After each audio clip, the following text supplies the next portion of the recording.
You know, people like to tell children that monsters live under the bed or in the closet. And when you're small, you believe that. You pull the covers up over your head and hope they don't find you.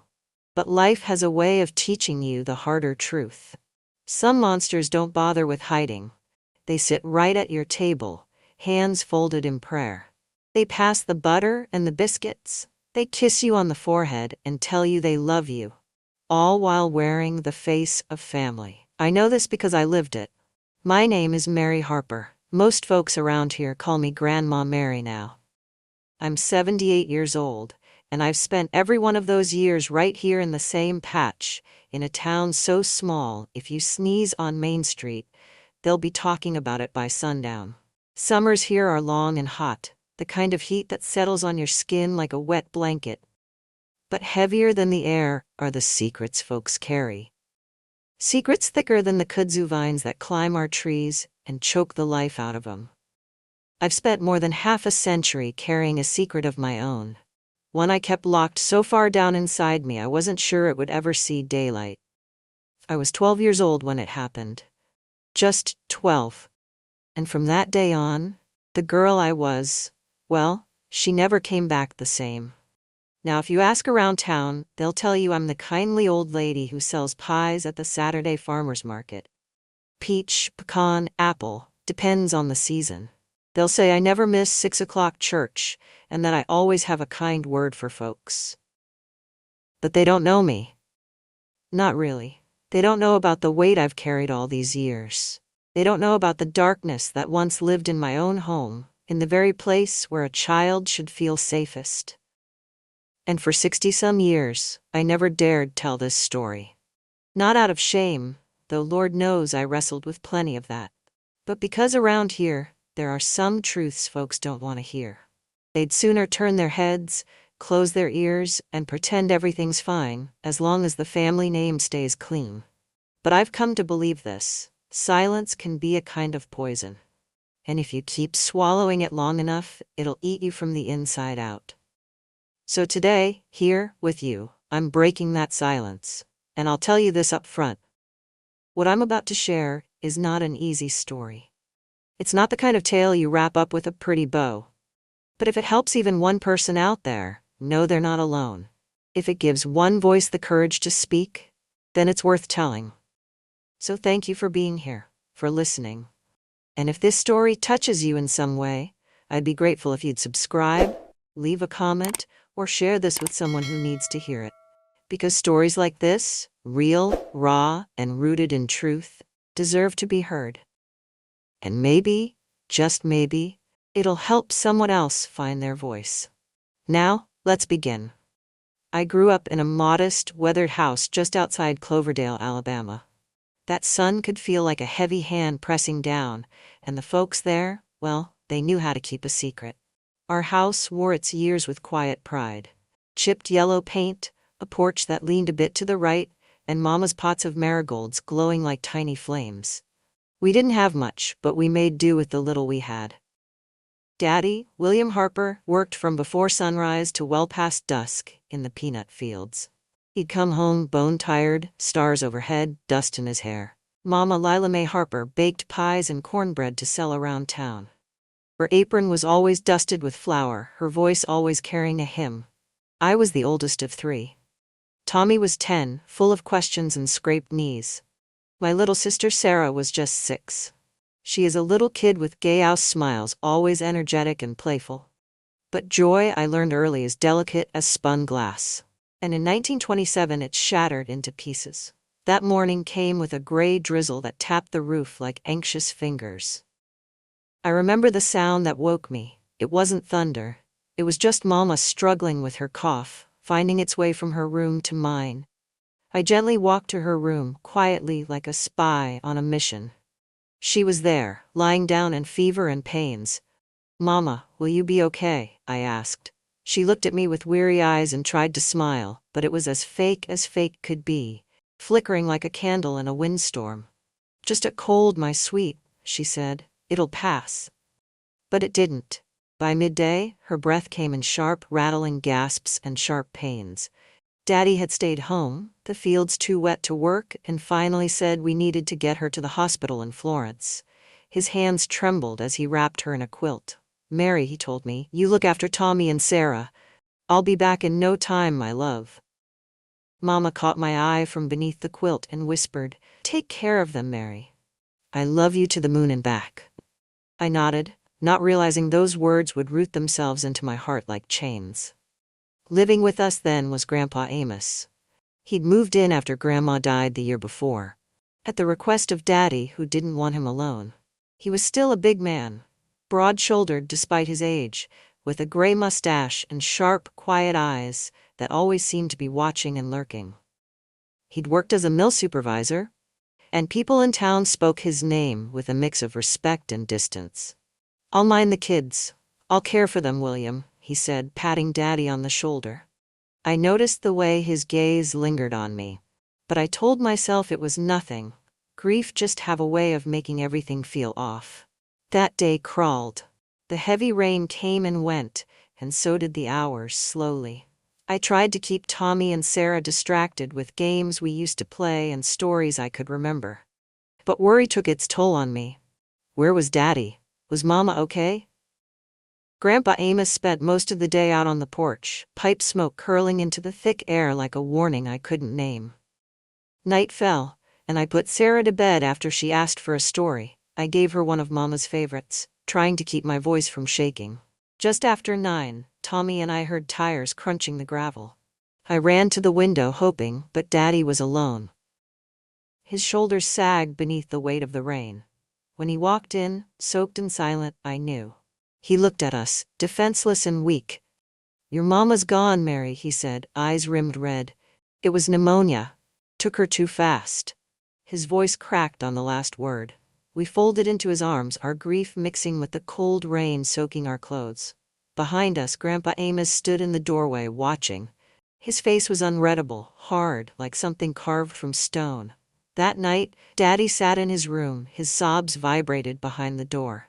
I sat at the kitchen table, crying and staring into nothing.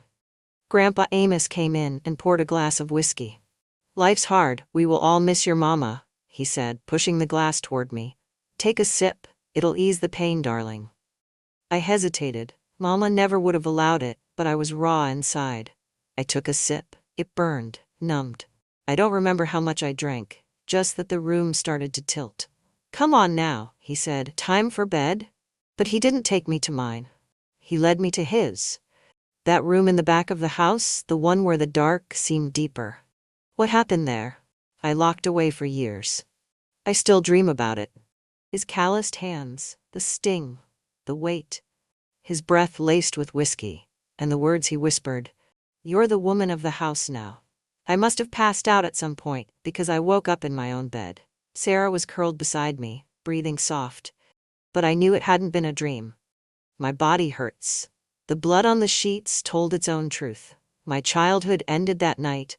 Mama died, and the man who should have protected me took what he had no right to. What followed was a waking nightmare. Grandpa Amos was careful, always waiting for Daddy to be gone, working the fields or running errands. He'd call me to the shed, or the creek, or his room. "This stays between us," he'd say, looking straight through me.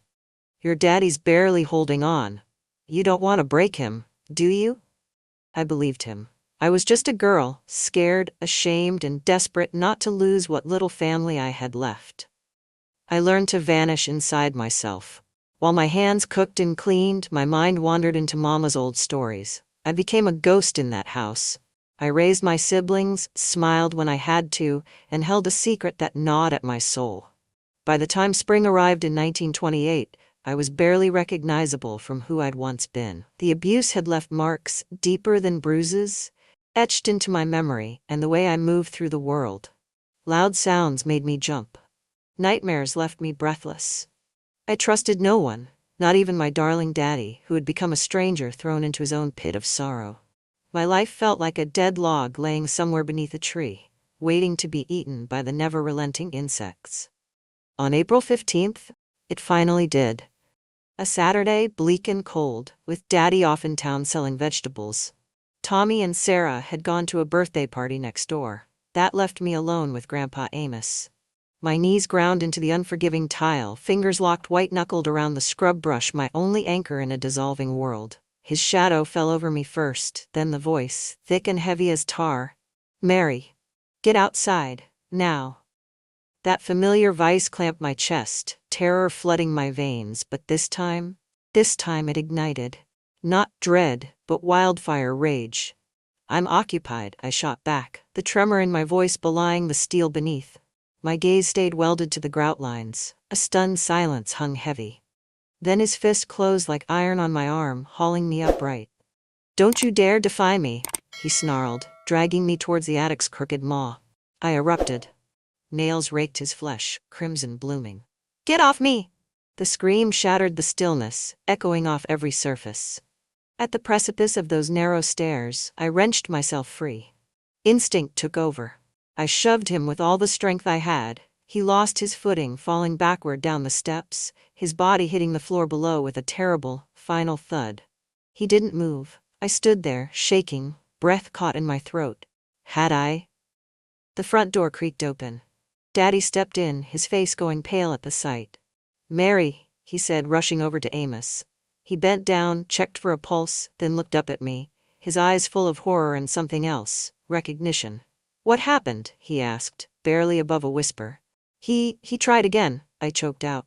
"I pushed him. I didn't mean to." Daddy's face hardened, not in anger but with a resolve I'd never seen before. "Listen to me," he said, gripping my arms. "This was an accident. You were cleaning. He slipped. That's the story. Understand?" I nodded, numb. He pulled me into a tight hug. "We'll get through this," he said, though his voice betrayed the guilt that weighed on him. Later that evening, the sheriff showed up, called by a neighbor who heard the screams. The official word was that Amos had fallen, drunk and clumsy. But Cloverdale was small, and rumors spread fast. Sheriff Boone, sharp-eyed and known for catching liars, kept sniffing around, asking questions, retracing steps. Daddy and I stuck to the story, but I couldn't sleep. The nightmares got worse. Replays of the fall, Amos's face, lifeless and still. Every sound in the night felt like a knock on the door. Boone said little that first night. Just scribbled in his notepad, looked us both over real good. "Unfortunate," he muttered. "These things happen." But the way he studied me, I knew he wasn't done. The nightmares didn't let up. I'd wake up gasping, convinced I heard Amos's boots on the floorboards. I double-checked the locks, sometimes crawling into bed with Sarah just to feel safe. I didn't trust anyone. Not even Daddy, who looked at me with eyes full of things unsaid. Years later, he would tell me about what Amos did to him when he was a boy. He'd kept quiet after Mama died, thinking silence could somehow protect what was left of our family. But silence had only fed the monster. The gossip in town didn't stop. "Drunk?" Mrs. Clara sneered one morning at the store, handing me a loaf of bread. "He never struck me as careless." I nodded and rushed home, her words heavy in my ears. Tommy and Sarah picked up on the tension. Tommy was old enough to notice Daddy's quiet stares, and Sarah, still asking when Mama was coming back, broke my heart each time she asked. "She's watching from heaven," I'd tell her, though I barely believed it myself anymore. 2 weeks later, on a sticky April morning, Sheriff Boone came knocking. I was making biscuits, hands white with flour, when I saw his patrol car. Daddy answered the door, calm on the outside. "Morning, Sheriff," he said, but there was tension under the surface. Boone walked in, hat in hand, his voice low. "William, Mary, just a few more questions. Some things don't sit right." My stomach flipped. "What things?" Daddy asked. Boone's eyes landed on me. "A few folks said they heard yelling. And the doctor, he found some bruises that don't line up with a fall." Daddy stood firm. "He was drunk, he tripped. Mary didn't see a thing." The sheriff looked back at me. "Is that true, Mary?" I nodded, my voice barely above a whisper. "Yes, sir." He left, but the pressure didn't. They came back again and again, measuring the stairs, collecting prints. They found blood on the railing, my fingerprints. Daddy coached me each night. "Stick to it, Mary. You were in the kitchen." But I saw how much it tore at him. I wanted to ask him why he let it happen, why I had to carry it. But I already knew. His guilt was just as heavy as mine. By May, the rumors were worse. At church, no one sat near us. Then Dr. Hargrove called. At Boone's request and Clara's whispering, he examined me. Cold hands, bright lights. He saw everything. Told Daddy quietly that there were signs of repeated abuse. I sat silent, watching Daddy crumble. I failed you, he said through tears. I should have stopped him. Everything unraveled fast after that. On June 3rd, Boone returned, this time with handcuffs. Daddy was handcuffed while I was escorted to the station, arrested for murder. Cloverdale was stunned. That poor girl, they whispered. And William Harper, of all people? I was 12, sitting in a cell, terrified, the world tilting under my feet. The trial kicked off in June 1927, under a heavy Alabama sun that seemed to weigh on Cloverdale, as if trying to keep our secrets buried. The courthouse was a tired brick building, its white columns chipped like old teeth, sitting square in the heart of Cloverdale. Inside, it was packed with folks I'd known my whole life. Neighbors who'd savored Mama's peach pies, churchgoers who'd patted my head after hymns, farmers who tipped their hats to Daddy in the fields. Now their eyes cut through me as I shuffled down the aisle, my Sunday dress sticking to my skin in the sticky heat. Some looked at me with pity, soft as a summer rain, others with doubt, sharp as a briar. At 12, I felt older than the ancient oaks outside, carrying a secret that could break us all. The air smelled of polished wood and worry, with ceiling fans creaking overhead, barely stirring the thick August air. Daddy sat at the defendant's table, his broad shoulders slumped, his face pale as ash, like sleep had forgotten him since Mama's pneumonia took her in May. The trial was about Grandpa Amos, Daddy's father, who'd lived with us since Grandma passed. He'd been a mill supervisor, a man whose voice carried weight in Cloverdale, but at home, he carried something darker. Hands that stole my childhood, a whiskey-soaked breath that haunted my nights. The prosecutor, a lean man with a voice like a whip cracking, paced before the jury. He branded me a murderer, pointing a bony finger like it was a rifle. Mary Harper pushed her grandfather down those stairs, he declared, his words slicing through the room. And her father, William, was her silent partner, covering a crime planned in cold blood. The crowd murmured, a low hum like bees before a storm, and I gripped my hands in my lap, my knuckles white as bone. Our lawyer, a quiet man with kind eyes and a suit worn thin at the elbows, stood at the counter. This was no murder, he said, his voice steady, like a preacher calming a restless flock. It was a tragedy, a girl pushed beyond endurance, a father trying to protect his family, and a fall no one meant to happen. But the evidence piled up like storm clouds. There were Daddy's fingerprints on the stair rail, smudged but clear. Bruises on Grandpa Amos's body, the coroner said, didn't quite match a simple tumble. A neighbor testified, squinting under the judge's gaze. I heard shouting that night, fierce as a barn fire, then a thud like something heavy hit the floor. The jury leaned forward, their faces stern, and I felt the weight of their stares, like I was the one on trial. When I was called to the stand, my legs trembled, the wooden floor creaking under my scuffed shoes. The courtroom seemed to close in, every eye pinning me down like a butterfly under glass. I gripped the chair, its edge biting into my palms, and swore to tell the truth, though the truth was a knot I hadn't untied. The prosecutor leaned close, his breath sharp with coffee. Tell us what happened, Mary, he said, his voice low but pressing. You were there when Amos Harper fell. What really happened to him? I swallowed, my throat dry as cotton, and the half-truth I'd rehearsed tasted bitter. I was scrubbing the floor, I said, my voice quivering like a leaf in the wind. Grandpa was drunk, yelling, coming at me like he used to whenever everywhere was quiet and no one was around. I pushed past him to get away, and he fell. The words spilled out, and I froze, realizing I'd said more than I meant. By now my eyes sent droplets of tears and my feet were trembling. The room went still, the fans creaked loud as a heartbeat. You pushed him? The prosecutor pressed, his eyes glinting like a hawk's. Why didn't you call for help? Why keep quiet? Shame choked me, thick and heavy, like mud in my lungs. The real story. Grandpa's rough hands, his whispered threats, The nights I'd endured in silence was too raw to speak. I'd kept quiet just as Daddy commanded, to keep our family from breaking more than it already had. I was scared, I mumbled, tears spilling down my cheeks, blurring the jury's faces. I didn't mean for him to die. The truth slipped out, raw and jagged, and I saw Daddy's head bow, his hands covering his face. The prosecutor pounced, his voice rising. So you admit it, Mary Harper, you pushed Amos Harper down those stairs. Our lawyer objected, his voice sharp, but the judge, a gray-haired man with tired eyes, let it stand. I was trembling still, my breath coming in gasps, and the courtroom felt like a trap closing around me. It wasn't like that, I whispered, barely audible. He was hurting me. I just wanted him to stop.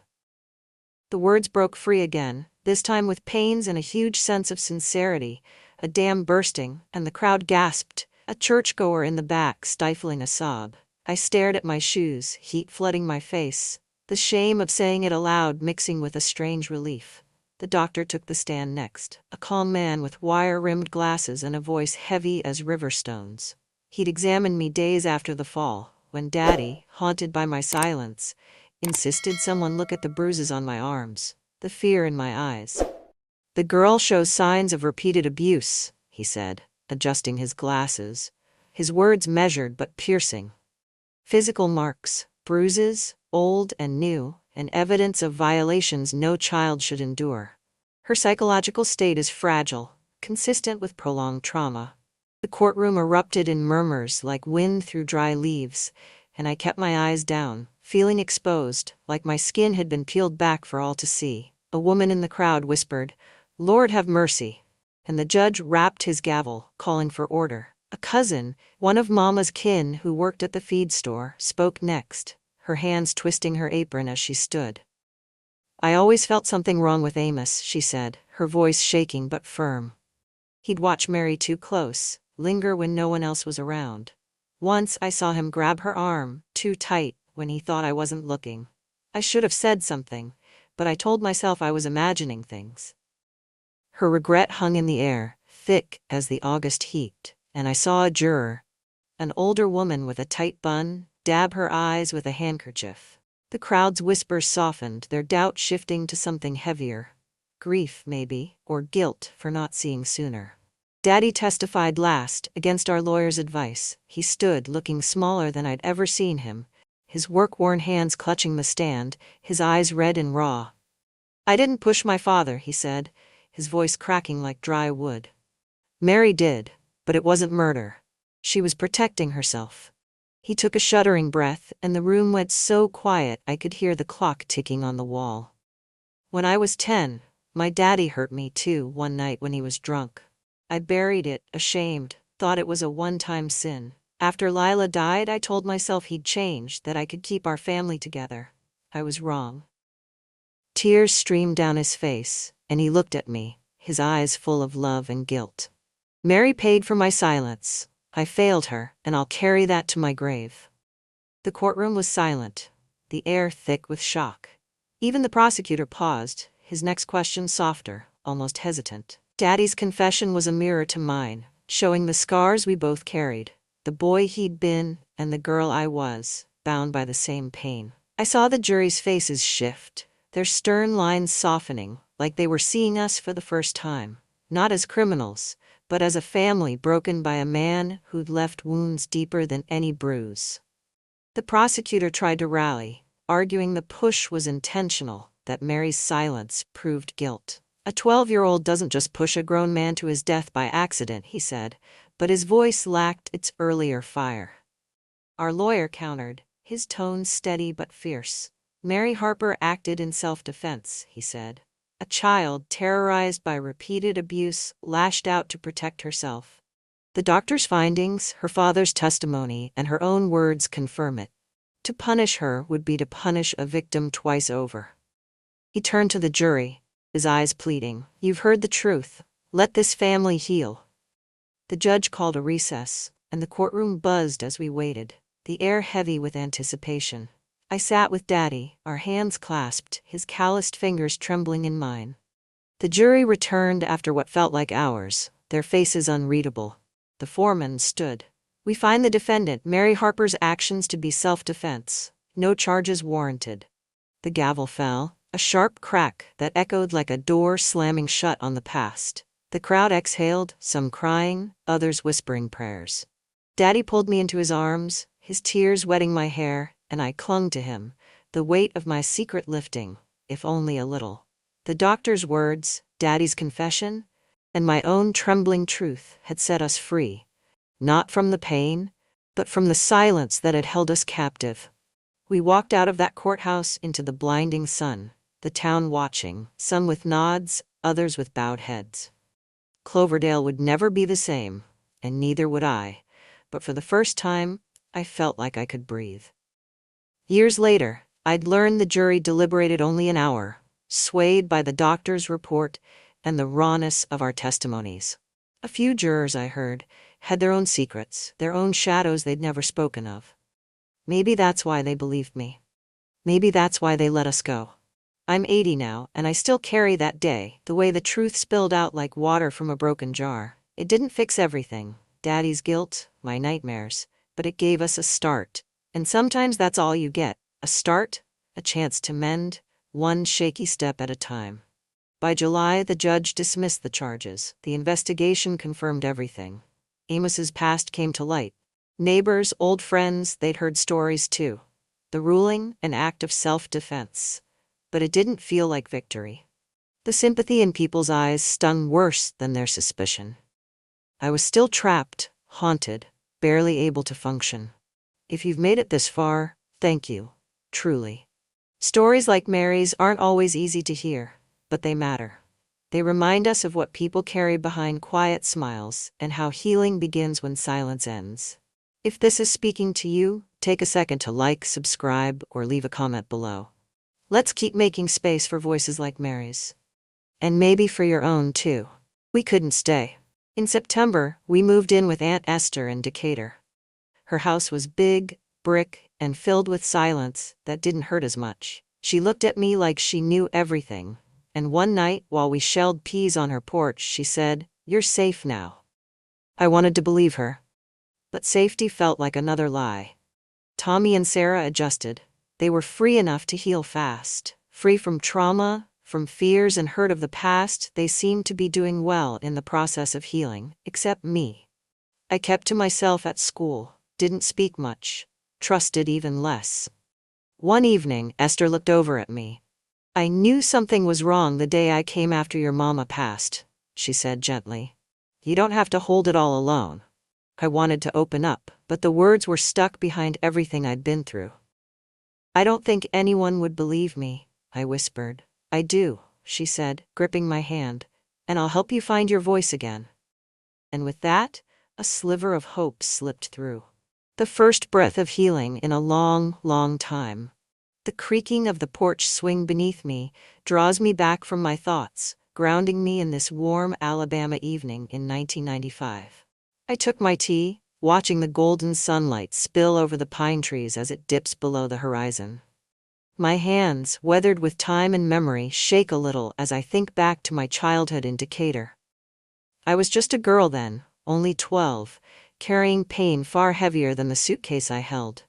The trial may have cleared Daddy and me legally, but Amos Harper's shadow still loomed, a ghost that refused to rest. I share this now, not to stir up old pain, but to show you that light does follow darkness, though the road there winds more than it runs straight. Listen closely, because the story's about to shift, in ways I couldn't have imagined, in ways that nearly broke me, but also shaped me. Moving to Decatur was like stepping into another world. Compared to the quiet of Cloverdale, it buzzed with life, 10,000 people, paved streets, and a glowing movie theater that seemed to pull kids in every Saturday night. Aunt Esther's house felt like a palace to us. 2 stories tall, it had a grand staircase made of polished wood and a bathroom with real running water, unbelievable to children who'd grown up with an outhouse. Esther, Mama's cousin, was a widow in her late 50s. Her eyes were sharp and her manner firm, but her heart was as wide as the Alabama sky. She welcomed Daddy, Tommy, Sarah, and me with a generosity I hadn't known in a long time. Each of us had our own room. Tommy, who was 10, and little Sarah, just 6, were delighted. Their joy echoed through the house like wind chimes. But I stayed closed off, caught in a fog of fear. The trauma had taken root inside me. Every loud sound made me jump. Footsteps in the hallway felt like warnings, and sleep brought only nightmares, his face always waiting in the dark. I trusted no one, not even Esther. Her kindness felt suspicious, like a hidden trap. Daddy had changed, too. His guilt weighed on him, his once proud frame sagging beneath it. He took a job at a hardware store, left behind the fields and picked up a pencil and ledger, though his hands were too used to hard work for that to come easy. In the evenings, he'd sit out here on the porch, pipe in hand but never lit, staring up at the sky as though searching for Mama among the stars. "I should have stopped him, Mary," he once whispered when it was just the two of us. "I knew what kind of man he was, and I didn't do a damn thing." I wanted to reach out to him, to tell him it wasn't his fault. But my voice wouldn't come. We shared the same wound, in different ways perhaps, and yet I couldn't find the words to soothe either of us, just hugs and tears. School brought its own trials. I was enrolled at St. Agnes, a Catholic school run by stern-faced nuns. Everything there was sharp and orderly: uniforms, desks, pencils. I was the odd one out, the girl from the country with a thick accent and hand-me-down skirt. No one knew what I carried, but they sensed I was different. I stayed quiet, always sitting at the back, letting my pencil do the talking. Sister Margaret, my English teacher, saw something in me. "You've got a gift, Mary," she told me one day, handing back an essay I'd written about the creek Mama and I used to visit. "Your writing makes people feel." Her words gave me a flicker of hope, but I didn't know how to trust kindness anymore. What if she saw through me, saw the shattered girl behind the page? So I kept my distance, guarding my heart behind invisible walls. At home, Aunt Esther never stopped trying to reach me. She'd invite me to help peel apples or sew torn socks, her hands always moving with steady grace. She'd talk about Mama, her voice softer than usual. "Lila always dreamed big," she'd say. "She'd want you to keep dreaming too." But dreams to me were dangerous. They opened the door to nightmares. Then one night while we shelled peas in the kitchen, she spoke more directly. "I know what Amos did," she said gently. "I saw the fear in your eyes when I visited. You don't have to carry that alone." I froze, peas tumbling from my hands. "No one ever believes girls like me," I whispered. She reached over, took my hand and said, "I believe you, and I'll help you find your way back." I didn't have the strength to believe her yet, but her words stayed with me. My nights grew worse, vivid dreams of Amos, the weight of his hands, the sound of his fall, the cold concrete of the jail cell. I'd wake screaming. Sarah, half asleep, would climb into bed beside me and whisper, "It's okay, Mary," and I'd hold her tight, silently swearing I'd never let anyone hurt her, like I'd been hurt. I found it hard to trust anyone: neighbors, teachers, even Daddy. Their smiles felt like masks, their words like tricks. Every kind gesture made me flinch. I was a girl barely holding on, my faith in everything, God, family, safety, shattered. Then one spring evening in 1929, everything shifted. A letter arrived, plain and unassuming, addressed to Daddy in shaky handwriting with no return address. I was sweeping the porch when he read it. His face turned as pale as paper. "What is it?" I asked. He folded it quickly. "Nothing important," he said too fast. I didn't buy it. Later that night, while he thought I was sleeping, I crept into his room and found the letter tucked into his Bible. My hands shook as I read. "William, I know what happened with Amos. I know what he did to you and to your girl. I'm family, but I've been silent too long. He hurt others too. My sister when we were kids. I can't carry the silence anymore. Meet me in Florence by the river, next Sunday at dusk. Alone, see." My breath caught. Amos had hurt others? Not just Daddy, not just me? The realization hit like a punch. And who was C? A cousin? An aunt? And why now after everything? I was terrified. What if this reopened everything? Court, police, news. What if C wasn't trying to help but trying to harm? I didn't tell Daddy I knew. Instead, I watched him closely. He was quieter, his eyes darting like he was being hunted. Sunday came. He left just as the sun began to fall, saying he had an errand. I followed at a distance, my heart pounding. The river in Florence was quiet, its banks shaded by willows that looked like they were bowing in prayer. I stayed hidden as he met an older woman, short, gray-haired, with grief etched into every wrinkle. "Clara," he said. My breath caught. "Aunt Clara, Mama's sister. She'd left years ago." I could barely make out their voices. "He hurt my Ruth too," she said, choking back tears. "I should have spoken sooner." Daddy broke down, his voice ragged. "I failed, Mary," he whispered. "I knew, and I let it happen." The truth knocked the breath from my lungs. He hadn't just suspected what Amos was, he'd known. Known and stayed silent. Anger surged through me, fierce and cold. But so did sorrow, for the boy Daddy once was, abused and silenced, and for the man who now bore the weight of his inaction. I wanted to run to him, to scream, to forgive, but I stayed hidden, too stunned to move. What did Clara want? Justice? Redemption? And how many more girls like me had Amos hurt? When Daddy came home, he said nothing. I saw him burn the letter that night, watched the smoke curl up the chimney. I never told him I'd read it. But I carried that secret with me, and it changed me. The fear didn't go away, but something else was born alongside it. A quiet determination to survive, to reclaim myself. Esther's words echoed in my heart. "You don't have to carry this alone." I started writing, pouring everything into a notebook Sister Margaret had given me. It became a way back to myself. "You could be a teacher one day," she said, after reading a story I wrote about the river. "Your voice deserves to be heard." I didn't quite believe her, but the idea stayed, soft and persistent like seeds in spring. By the time I turned 14, in 1930, I was still wrestling with the ghosts of the past. The trauma hadn't gone away, but between Esther's quiet strength, Sister Margaret's encouragement, and my own stubborn resolve, I found small ways to move forward. Daddy tried, in his own way, to rebuild the bond between us. One night, as we sat on this very porch, he took my hand in his. "I'm sorry, Mary," he said, tears in his eyes. "I should have protected you." My heart ached, but I met his gaze. "We're here now," I said softly. It wasn't forgiveness, not yet, but it was the beginning of something that could lead to forgiveness. The letter from Clara would come back into our lives years later and bring with it more truth than I was ready for. But that's a story for another night. What matters is this: even the deepest wounds can heal, if you find the courage to face them. The Alabama dusk hugs me gently these days as I sit on my porch in 1995, the scent of honeysuckle thick in the air, tangled with memories. I'm 80 now, and if life has taught me anything, it's that pain and joy often share the same thread, each one stitching its mark into the fabric of who we become. My hands, worn by years of living, cradle a cup of tea as my thoughts drift back to Decatur, back to when I was just a girl, haunted and hurting, fumbling through the fog of trauma.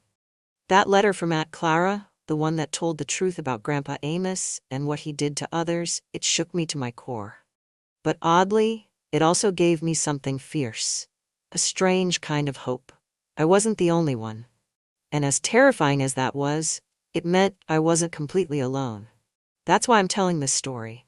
Because maybe, just maybe, someone out there lost in their own shadows might find a spark in mine. At 14, I was more ghost than girl. The weight of PTSD never left my side. Nightmares yanked me from sleep, Amos's hands and breath still there in the dark. I recoiled at unexpected touches, couldn't trust a smile, and kept my heart barricaded. Aunt Esther's brick house was my refuge, a sturdy place on the edge of town where the smell of yeast and lavender promised safety. She'd taken me, Tommy, and Sarah in after the trial, when Daddy's guilt and the town's whispers made our old house feel like a tomb. Esther, Mama's sister, was solid as the red Alabama earth, her brown eyes warm, her laugh a melody that tried to chase my ghosts away. But even her kindness couldn't melt the numbness in my bones, a coldness left by Amos's sins. Daddy lived with us too, his hands calloused from the peanut fields, his eyes heavy with regret. "I failed you, Mary," he'd say, voice thick as molasses, raw with the truth he'd spilled in court, that Amos had hurt him too when he was a boy. a secret he'd buried until it was too late. I didn't know how to answer. Forgiveness was a river too wide to cross, but hate wasn't in me either. We were survivors, sifting through the wreckage, trying to build something new.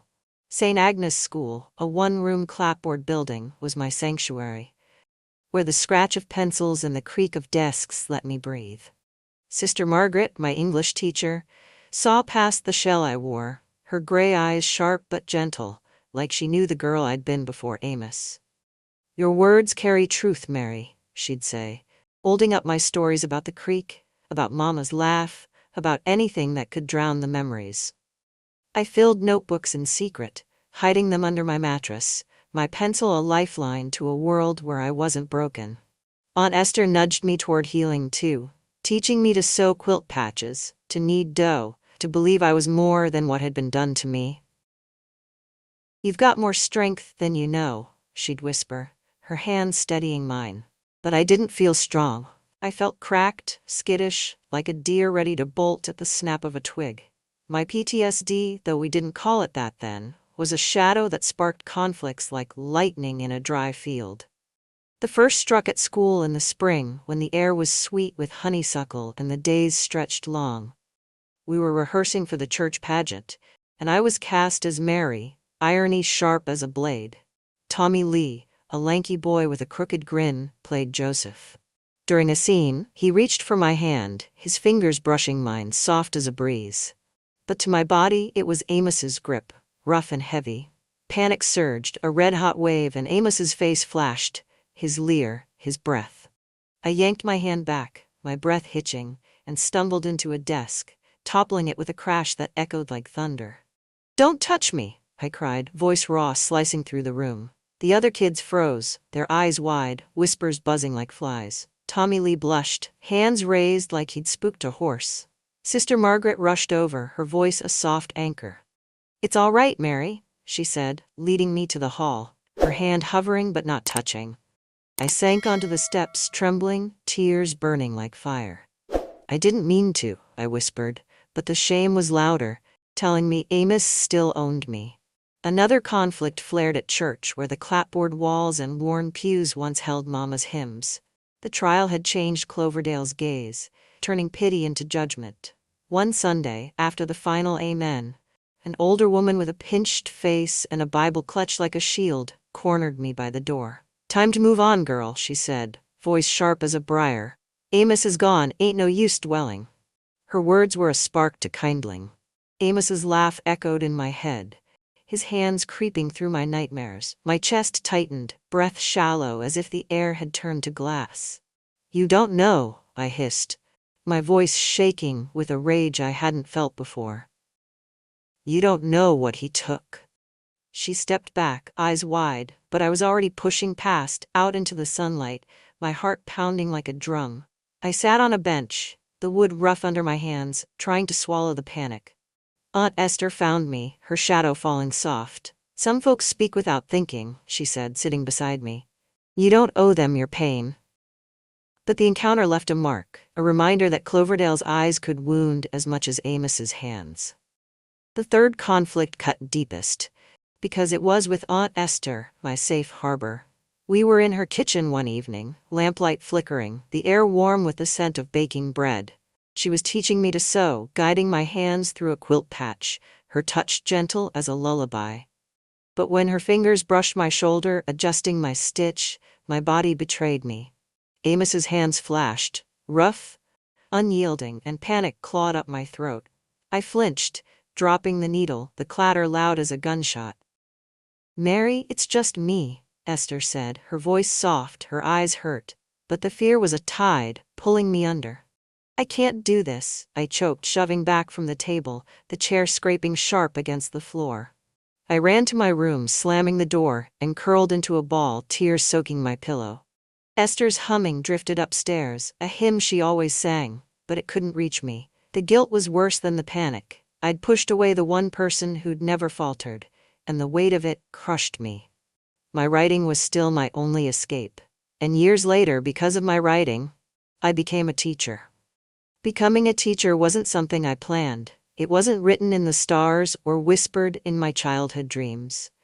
It was born out of survival and the slow, stumbling path back to myself. In those first years after the trial, I didn't see a future for myself. I wasn't dreaming of careers or calling. I was just trying to breathe again, to exist in a world that had shown me how cruel it could be. But Sister Margaret, my English teacher at St. Agnes, saw something no one else could. She never pitied me, never looked through me. Instead, she looked right at me, saw the bruised spirit, and offered a light. One day, after reading an essay I'd written about the creek where Mama used to wash our clothes, she said something that would change the course of my life. "You've got a voice that could sing to the stars." Her words settled into me like warm sunlight on cold skin. I hadn't thought of my voice as something worth listening to. For so long, my voice had been swallowed by fear. But she kept encouraging me. "Write, Mary," she would say, handing me paper after paper. "Write what hurts, write what heals." And so I did. When I didn't have the strength to speak, my pencil did the talking. I wrote about the smell of Mama's cornbread, the rustle of the cottonwood trees, the ache that never left my chest. I wrote about grief, not as a concept, but as a neighbor that sat beside me at every meal. Sister Margaret never asked for more than I could give. She simply gave me permission to feel. That in itself was a gift. Aunt Esther noticed the change too. One evening, after dinner, she sat beside me at the kitchen table and slid a brand new journal across to me. "Don't let it win, Mary," she said, her eyes brimming. "Write it down. Get it out. The only way through the fire is to walk straight into it." That night, I filled page after page. The ink didn't just tell my story, it freed it. I wrote about Amos, about the nights I couldn't sleep, about Daddy's tears and Sarah's questions. It didn't heal me overnight, but it cracked something open, and sometimes that's all healing needs, a crack for the light to find its way in. Over time, the writing turned from release to revelation. I started seeing my words not just as a way to survive, but as a way to connect. I wanted to help others, especially children, feel safe enough to speak their truths. I wanted to be the kind of teacher Sister Margaret had been for me, someone who believed, who nurtured, who noticed. When I graduated from St. Agnes in 1934, I applied to a small teaching college in Florence. I was terrified. Every step felt like walking into unknown waters. Would people respect a girl with a past like mine? Could I handle a room full of children when I'd barely survived my own childhood? But something inside me, maybe Mama's voice, maybe God, whispered, "Keep going." So I did. I studied hard, sometimes staying up through the night, pen in hand, dreams in my chest. I learned about lesson planning and child development, but I also learned how to listen, how to notice when a child's silence was speaking louder than words. I wasn't just learning to teach. I was learning to protect, to uplift, to give space for little hearts to be heard. By 1937, I was teaching second grade in Cloverdale, just a few miles from the house where my childhood had ended. Walking back into that town felt like staring down a storm I'd once barely survived. But this time, I was different. My classroom became my sanctuary. Four walls of safety, of curiosity, of light. There was chalk dust in the air, storybooks on the shelves, and the soft buzz of children learning to trust their voices. And me? I was healing. Not because the pain had vanished, but because I had found purpose. Teaching didn't erase the past, but it helped me reframe it. It gave my pain a reason, a place to grow into something beautiful. I was no longer just surviving, I was building something. And every child who walked through my door reminded me why I chose this path. Not for the lessons, not for the grades, but for the chance to be a light, however small, in someone else's dark. While all this beautiful things was going on in my life, I met someone who added more color to my life. His name is Thomas. I had met Thomas Reed in the fall of 1936. He was a young doctor, just a few years out of medical school, recently assigned to the public health clinic. He was quiet, observant, and gentle in a way that didn't ask anything of me. He came to St. Agnes to do health checks for the children. eyesight, hearing, routine stuff. But what caught my attention wasn't his stethoscope. It was the way he spoke to the students. Down on their level, with kindness that felt real. We crossed paths a few times in the hallway, exchanging short nods and shy smiles. One afternoon, I was organizing the school library when he walked in, looking for a book on childhood nutrition. "Miss Harper," he said, "I heard you're the one to ask if I want to find anything in this maze." That was our first real conversation, over dusty shelves and old encyclopedias. It wasn't much, but something about it lingered. He started dropping by more often, sometimes with health questions, sometimes with books he thought I might like. We'd sit under the oak trees during lunch breaks, talking about small things, the weather, our students, his plans for opening a clinic. He never asked about my past, and I never offered. But in his presence, I didn't feel like a broken thing. I felt seen. In the spring of 1937, he invited me to the local community picnic. I almost said no. The idea of being close to someone again, of letting someone into my guarded heart, terrified me. But Esther encouraged me. "Maybe not everyone wants to take something from you," she said. "Maybe some folks just want to give." So I went. We shared lemonade under a pecan tree and watched children race through wildflowers. And when he offered me his hand for a dance, I hesitated, then took it. We courted quietly over the next year. Walks along the Coosa River, letters tucked into school books, simple dinners at Esther's table. It wasn't dramatic, but it was deep, a gentle unfolding. He listened, he waited, and slowly I began to trust. He proposed on Christmas Eve 1937, right there on the porch, with snow dusting the railing and the scent of cedar in the air. I said yes with tears in my eyes, not because I was afraid, but because, for the first time in a long while, I wasn't. By the time I turned 21, I was no longer just the girl who had survived something unspeakable. I was Mary Harper, teacher, writer, daughter, sister, and now, a wife. The pain had shaped me, yes, but it did not define me. Esther used to say, "A broken pot still holds water if the cracks are mended with love." And that's exactly what life had begun to do, mend me, slowly, lovingly. After marrying Thomas Reed in 1938, life began to soften around the edges. Our little white cottage in Cloverdale became more than a house. It became a sanctuary. Sunlight spilled across our wood floors like warm honey. The walls held laughter, music, and the quiet hum of something I hadn't felt in years. Safety. Thomas filled our home with gentle steadiness. He fixed squeaky hinges and planted tomatoes with his sleeves rolled up. We lived simply, but richly, in quiet dinners, shared books, and porch swings beneath Alabama stars. The clinic Thomas dreamed of became a reality in the fall of that year. It was a modest white brick building nestled near the main road.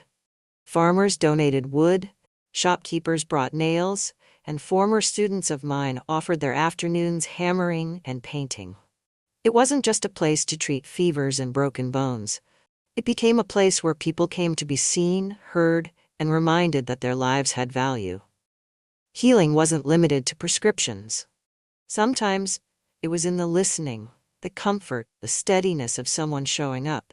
And I returned to the classroom full-time, but not as the timid girl who once sat at the back of Sister Margaret's room hiding behind her composition book.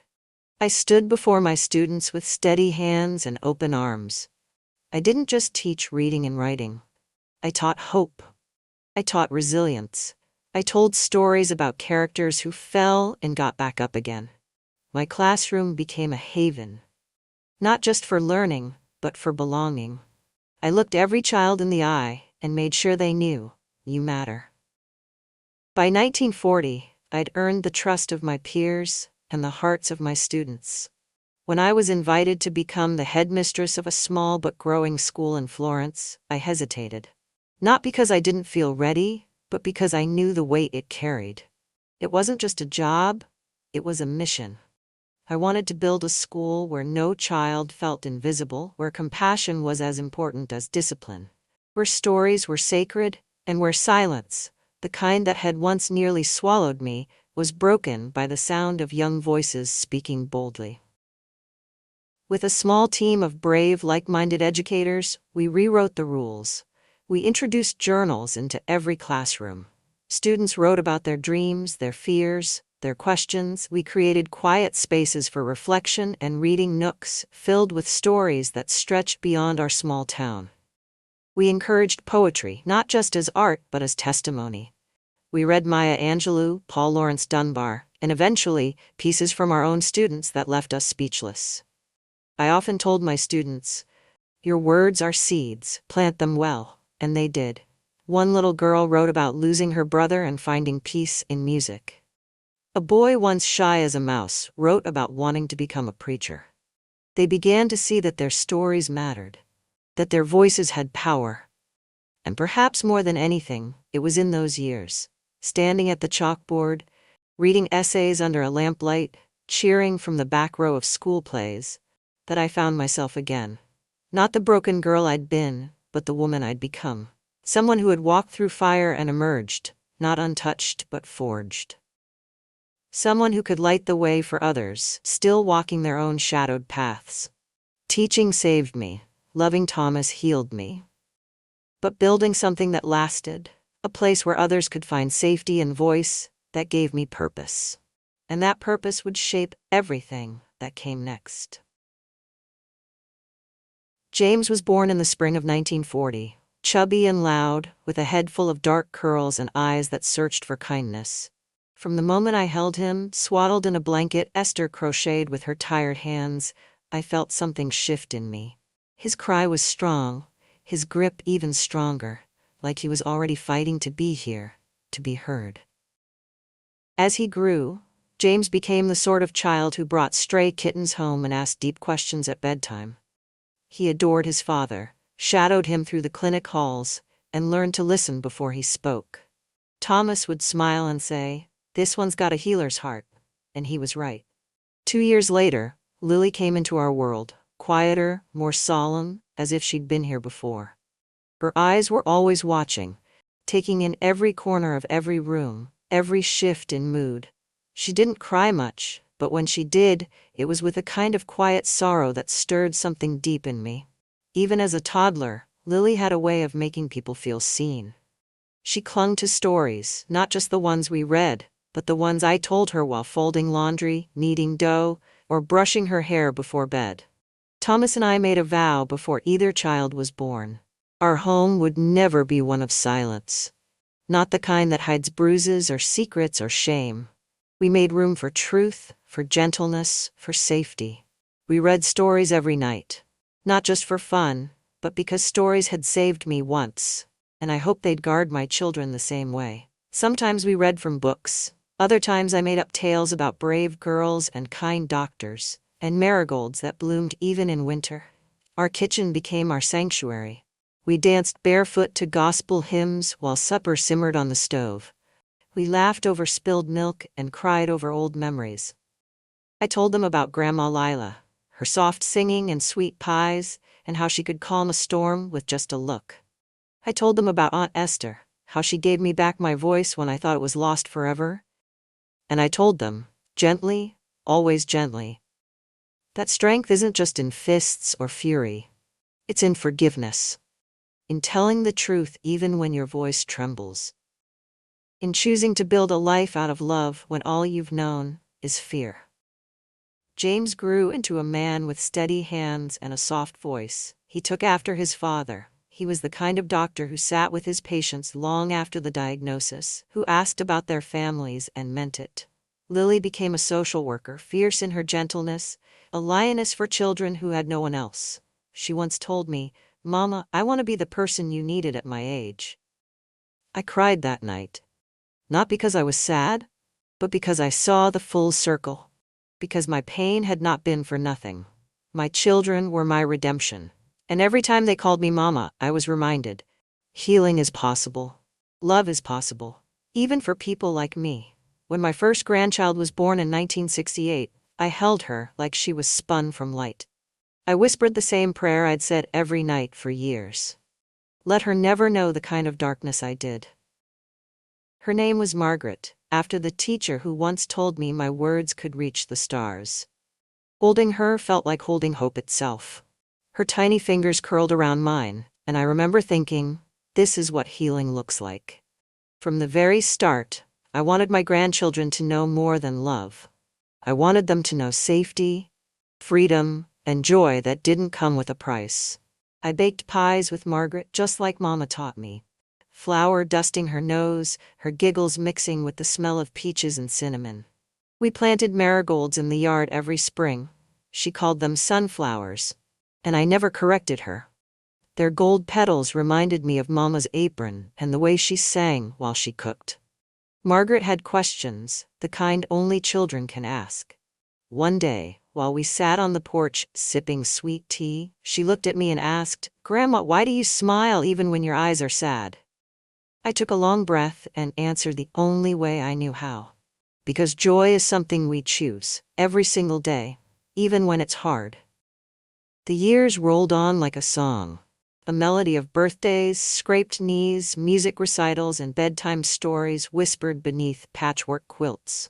More grandchildren came, each one different, each one precious.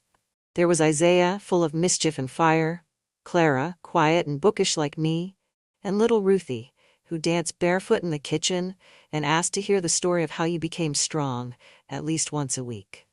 My house, once quiet and heavy with memory, became a place of noise and life. There were days when laughter echoed from the walls so loudly it brought tears to my eyes, not from pain, but from overwhelming gratitude. We cooked together, sang old hymns, made shadow puppets by the fire. And every so often I'd pull out my old journals and read aloud the stories I'd once written in secret. With each child that called me Grandma Mary, I felt something sacred. Redemption. Not erasure of the past, but the rewriting of a legacy. What was once a tale of sorrow was now a lineage of strength. I wasn't just telling stories anymore, I was living proof that even a life born in darkness could be filled with light. In 1975, I founded the Cloverdale Women's Circle, a quiet place for women to gather, speak, write, and heal. It began in Aunt Esther's parlor with just a few folding chairs and a pot of tea. At first, we were timid. Women who had held our pain behind polite smiles for decades. But as the weeks passed, our circle grew. Some came with fresh bruises, others came with old wounds still aching. Some came not to talk, but simply to sit in the presence of others who understood. We began sewing quilt squares as a way to tell our stories. One stitch for fear, another for freedom. The quilt that came from those evenings was not just art, it was testimony. We hung it in the church foyer, and soon it became a symbol in town. Women who saw it would come quietly to our gatherings, needing space to speak, or cry, or just be. From that circle, something even greater was born. In 1978, we opened the Cloverdale Haven, the town's first shelter for abused women and children. It wasn't grand, just a white clapboard house with 3 bedrooms and a kitchen that always smelled like Esther's cornbread. But it was sanctuary, a place where women could breathe without fear. In 1982, I published my memoir, The Porch Where I Sat. I thought maybe it would sit on a few local bookshelves. But it spread. Word by word, woman by woman. I began receiving letters from across the country, women thanking me, teachers asking for class copies. Some said, "You gave me the courage to speak." Others just wrote, "I thought I was alone." That was never my goal, fame or applause. I just wanted one thing, for no girl to ever carry what I did in silence. The memoir gave me a platform, but the real power was in the ripple. New circles formed, laws changed, and somewhere I believe, Mama smiled. That quilt, those pages, those voices, they became my legacy. Now at 80, my porch is still my favorite place in the world. It faces the east where morning sunlight spills like gold over the pine trees, and in the evenings the sky turns soft with purples and peach. My hair is silver, my hands knotted with time, but my spirit is lighter than it has ever been. The house carries the weight of memory, yes, but also the joy of everything that came after. The ghosts that once lingered in every corner have learned to quiet themselves. I don't run from them anymore. I sit with them sometimes, I name them. And then I return to the living, to laughter in the kitchen, to to the clatter of grandchildren's feet on the hardwood, to the stories that still spill from my lips like water. Most afternoons, neighbors stop by. Some bring cornbread. Others come just to sit and rock beside me, hands wrapped around sweet tea glasses slick with condensation. And more often than not, someone asks for a story. Not always about the dark things, but about the lessons, the turning points, the ways I found peace. I tell them what I've told you. Survival is only the beginning. Real healing isn't neat. It's winding, messy, sacred. It takes years, sometimes decades, and it comes wrapped in forgiveness. Not just for others, but for yourself. Love, even after hurt, is possible. And light, even when dim, always finds a way through. The porch is where I sit to remember, but it's also where I celebrate. James visits often, now a grandfather himself with the same calm eyes as his father. Lily, still fighting the good fight as a social worker, calls every Sunday just to say she loves me. My grandchildren come bearing flowers, sketches, college letters. They tell me I'm their hero. I laugh and say I'm just their grandma. And when the sun sets low and golden, I rock slowly and whisper to the wind, knowing this story, my story, began in shadow but grew into something soft, strong, and full of grace. Yes, it began in darkness. But it ends, truly fully, in light. And isn't that what we all hope for? If Mary's story touched something deep in you, don't let it end here. Share it with someone who needs light. Comment if you've ever carried a silence of your own. And if you believe in the power of truth, healing, and second chances, subscribe to this channel so we can keep telling the stories that deserve to be heard. Because every voice matters. And sometimes, the bravest thing you can do is listen.